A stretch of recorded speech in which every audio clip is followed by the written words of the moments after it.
थी श्रीमान सुनील ओझा जी, उत्तर प्रदेश सह प्रभारी, विशिष्ट अतिथि प्रोफेसर नागेंद्र पांडे जी, अध्यक्ष श्री काशी तेलुगु संगमम का होगा। इसी तरह मुझे विश्वास है कि और भी प्रोग्राम होंगे। क्योंकि ये बात काशी की है तो मैं आपको, अगर मुझे सही याद हो तो 1893 की शायद बात है, अंग्रेज इतिहासकार मार्क ट्वेन वो आए थे। उन्होंने काशी के बारे में क्या लिखा था। हम अपनी तारीफ तो खुद करते हैं, लेकिन एक विदेशी ने काशी के बारे में क्या लिखा।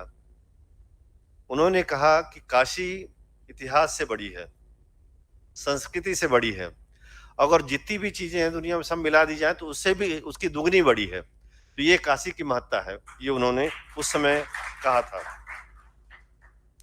तो काशी में ये जो कार्यक्रम आप कर रहे हैं, मेरा ख्याल इससे अच्छी जगह और हो नहीं सकती थी, क्योंकि सभी वक्ताओं ने इसके पहले काशी के महात्म के बारे में बताया है।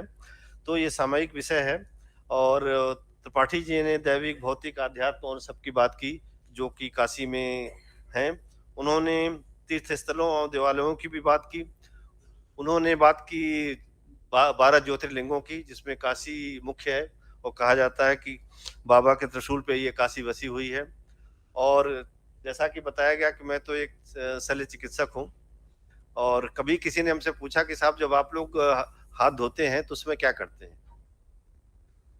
तो हमसे भी किसी ने पूछा कि भाई क्या करते हैं, तो मैंने कहा भाई मैं तो बाबा को याद करता हूँ कि बिना उनके आशीर्वाद के काशी में कुछ नहीं होता।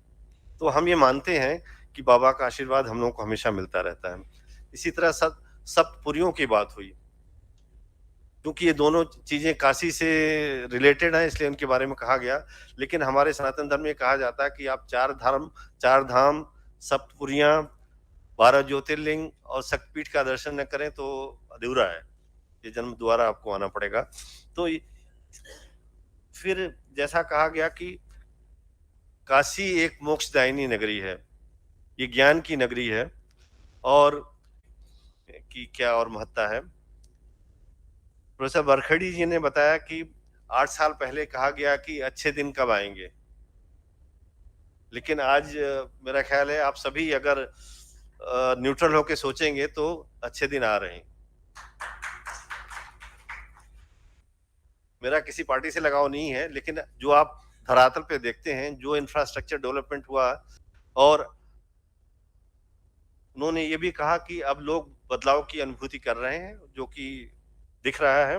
और ये केवल बदलाव सड़कों या इंफ्रास्ट्रक्चर का ही नहीं है, आप जिस क्षेत्र में देखेंगे, चाहे वो विज्ञान का हो, देखिए बदलाव यही है कि आज भारतवर्ष दुनिया की 5वीं आर्थिक ताकत है। तो इसी तरह अगर आप देखें तो हमने मार्स पे जो मिशन भेजा, जितने में वो मिशन पूरा हुआ उतने शायद हॉलीवुड या बॉलीवुड की पिक्चर भी नहीं बनती है। तो ये अचीवमेंट है, ये हमारा जो बदलाव है और जो हमारी डेवलपमेंट है, उत्थान है। तो राष्ट्र नवनिर्माण की परिकल्पना अब साबित हो रही है, किया जा रहा है। और ये ऐसा है कि ये केवल, पहले हम ये कहते थे ना कि शहर तक ना हो ये देश में दिखे, लेकिन अब हमारा भारतवर्ष का ये केवल भारतवर्ष में ही ना हो, हम आज अपने अड़ोस पड़ोस आसपास के देशों को भी देखें कि वो भी सुरक्षित हैं, वो भी स्वस्थ हैं, संपन्न हैं। तो इस परिकल्पना से हम चल रहे हैं, और आप हमसे सहमत होंगे कि के लिए छोड़ दिया, टू द एक्सटेंट कि उन्होंने वैक्सीन देने को मना कर दिया। भारतवर्ष ने जब उनको सप्लाई रोक दी डाइहाइड्रोक्सीक्लोरोक्विन की, तो उन्होंने भारतवर्ष पे भी शिकंजा कसना शुरू कर दिया। तो हालांकि वहीं उल्टा भारत ने उस समय, जबकि अपने पब्लिक को बचाने के लिए उनको वैक्सीन की जरूरत थी, फिर भी उन्होंने 20-25 देशों को मुफ्त वैक्सीन भेजी। तो ये भारत ही कर सकता है। इसलिए अब आप लोगों को जागरूक होना चाहिए कि अब वो समय आ गया है कि जब भारत विश्व गुरु के लाइन में लग गया है। और अगर आप लोग इसी तरह क्रियाशील रहे तो मेरा ख्याल है जी 21वीं सदी जो हमारे प्रधानमंत्री जी कहते हैं वो भारत की है। और ये कैसे संभव है? क्योंकि हमारा आत्मविश्वास बढ़ा है, हम ये जानते हैं कि हम ये अचीव कर सकते हैं। हमने मार्स पे भेजा, लोगों ने सोचा था कभी कि हम भेज सकते हैं। भारत ही एक ऐसा देश है जिसने 124 या 145-40 सैटेलाइट एक साथ लॉन्च किए थे, तो किसी और ने नहीं किया। फिर वरखेड़ी जी ने बहुत बढ़िया बात कही। उन्होंने ये कहा कि सर्वांगीण विकास। उन्होंने ये भी बात कही कि जैसे अगर आपका एक हाथ बढ़ जाए या आपकी जीभ बढ़ जाए या एक उँगली बढ़ जाए, तो वो विकास नहीं है, वो तो फिर पैथोलॉजी विकृति हो गई। इसीलिए जो माननीय प्रधानमंत्री जी ने नारा दिया है कि सबका साथ, सबका विकास, सबका विश्वास, तो तभी विकास असल रूप में विकास होगा। फिर उन्होंने एक और बड़ी अच्छी बात कही। उन्होंने कहा कि अयोध्या जो था वहां शोध पहले हुआ, मंदिर बाद में बन रहा है। काशी में मंदिर बन गया, धाम बन गया, लेकिन शोध अब शुरू हुआ, जिसके लिए हम आप सब यहाँ इकट्ठे हैं। ओझा जी ने बात की 12वीं सदी की, 16वीं सदी की, 18वीं सदी की, और हम लोगों के इतिहास में यही सदी पढ़ाई गई है।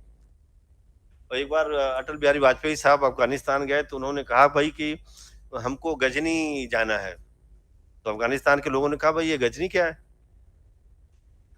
तो कहीं एक वीडियो क्लिप ये चल रहा था या यूट्यूब में हमने देखा इसको, तो उन्होंने कहा भाई हमको वहां जाना है। तो उनको बताया गया कोई एक छोटा सा गांव है, वहां से गजनी निकला है और वहां के लोग चोर डाकू हुआ करते थे। और हमको इतिहास में क्या पढ़ाया जाता था? मोहम्मद गोरी। कितनी बार तोड़े गए, काशी विश्वनाथ मंदिर ही कितनी बार तोड़ा गया, सोमनाथ मंदिर तोड़ा गया। अहिल्याबाई होलकर ने इसका पुनरुद्धार कराया। आजकल एक सीरियल भी आ रहा है अहिल्याबाई पे, आप लोग शायद देखते भी होंगे। और ओझा जी ने लॉर्ड मैकाले की बात की और बिल्कुल सही बात की उन्होंने। अंग्रेजों ने ये जान लिया था हमारी जो संस्कृति थी उन सब पे कुठाराघात किया। और मालवीय जी ने विश्वविद्यालय की सोच क्यों आई उनके दिमाग में? मालवीय जी ने ये सोचा कि अगर भारतवर्ष को आजाद कराना है तो लोगों को शिक्षित करना बहुत ही आवश्यक है। और इसी को ध्यान में रख के मालवीय जी ने काशी हिंदू विश्वविद्यालय की संरचना की थी। अब जब उन्होंने इस विश्वविद्यालय की संरचना की थी तो उन्होंने बड़ा साफ कहा था कि हमारा जो लक्ष्य है इस विश्वविद्यालय को बनाने का, वो डॉक्टर, इंजीनियर, बिजनेसमैन या वकील बनाने का नहीं है। हमारा जो मकसद है वो ये है कि यहाँ से जो विद्यार्थी निकले उसका व्यक्तित्व निर्माण हो। वो व्यक्तित्व ऐसा हो कि जो पहले राष्ट्र धर्म के बारे में सोचे, फिर वो समाज के बारे में सोचे, फिर वो अंत में अपने बारे में सोचे। तो ये उनका विजन था, उनकी ये दृष्टि थी। और काशी हिंदू विश्वविद्यालय के विद्यार्थियों ने, लोगों ने काफी योगदान दिया है स्वतंत्रता संग्राम में और देश की आजादी में। लेकिन हम कहीं अब अपने उद्देश्यों से भटक रहे हैं, उसको हमको एक बार सोचना पड़ेगा और जो मकसद था मालवीय जी का इसको बनाने का, उसको पुनः वापस ले आए। तो सर पांडे जी ने कहा काशी में दो धाम है, एक तो काशी विश्वनाथ धाम, दूसरा उन्होंने कहा कि ये विद्या का धाम काशी हिंदू विश्वविद्यालय। बहुत बड़ी बात कही उन्होंने। तो ये भी एक मंदिर है और जैसे आप मंदिर में जाते हैं श्रद्धा से करते हैं, उसी तरह इस मंदिर में भी आप आइए, यहाँ श्रद्धा से शिक्षा ग्रहण करिए और जो मकसद है मालवीय जी का कि आप राष्ट्र हित में लग जाइए। यहाँ मैं ये भी कहना चाहूंगा कि कितने विद्यार्थी आते हैं, वो इसलिए यहाँ आते हैं कि भाई कुछ पढ़ लिख लें, डिग्री ले लें तो उनको नौकरी मिल जाए। लेकिन काशी हिंदू विश्वविद्यालय से जो विद्यार्थी निकले वो नौकरी लेने वाला न हो, वो नौकरी देने वाला बने।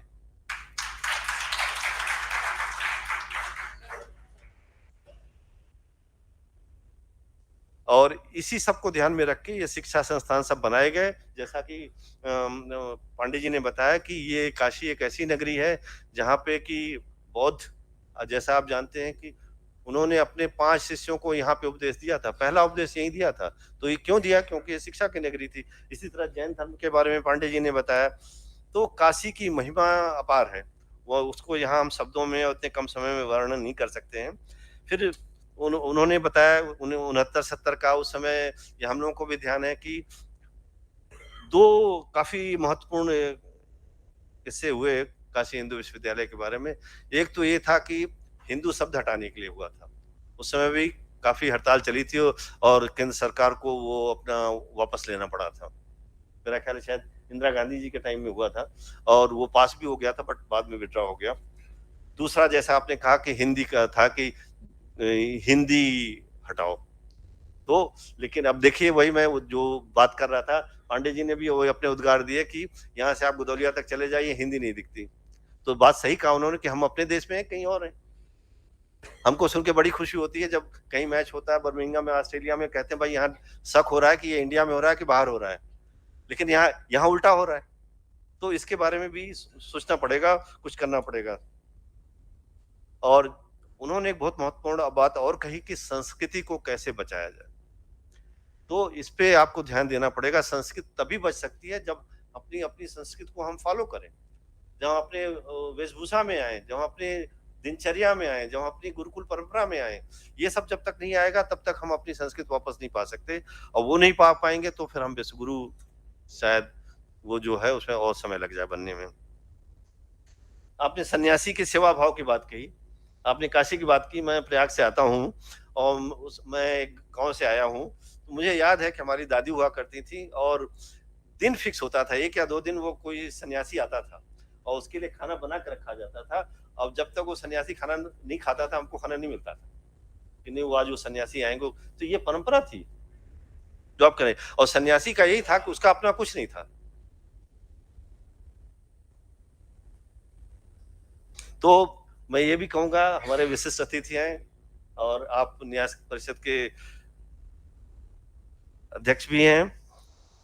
आपकी जो वेदना है, उन्होंने जो वेदना व्यक्त की है वो सही, बहुत जरूरी है कि आप लोग उसके बारे में सोचें कि किस काशी की परिकल्पना उन्होंने की थी या उन लोगों ने की थी, उनके जनरेशन ने की थी, और हमने अभी काशी को क्या बना दिया है। तो इसके बारे में सोचें और काशी की जो अपना जो महत्व है उसको हम वापस लाएं। आखिर में मणि साहब ने काशी अयोध्या के संबंधों के बारे में बताया। उन्होंने कहा काशी, कौशल और मगध। जैसा कि उन्होंने बताया, कौशल देश का की कैपिटल थी अयोध्या, अयोध्या की फिर कैपिटल शिफ्ट हुई श्रावस्ती। लेकिन जो राजा राम जी हुए वो रघु की तीसरी शायद जनरेशन के थे। उन्होंने ये किया और एक राम राज्य के लिए वो आए थे जो उन्होंने स्थापित किया और करके दिखाया। तो मेरा ख्याल है हम लोगों को ऐसे इतिहास को पढ़ना चाहिए, उससे प्रेरणा लेनी चाहिए। आखिर में मैं एक कहना चाहूंगा, पंडित जी ने भी कहा था, अभी मनी साहब ने कहा कि 1780 79 80 में अहिल्याबाई का योगदान था इस मंदिर को बनाने में, और 2020 में माननीय प्रधानमंत्री जी ने वो कर दिखाया जो शायद हम लोगों ने कभी सोचा नहीं था। तो यहाँ ये उन्होंने सच साबित कर दिया कि मोदी है तो मुमकिन है। फिर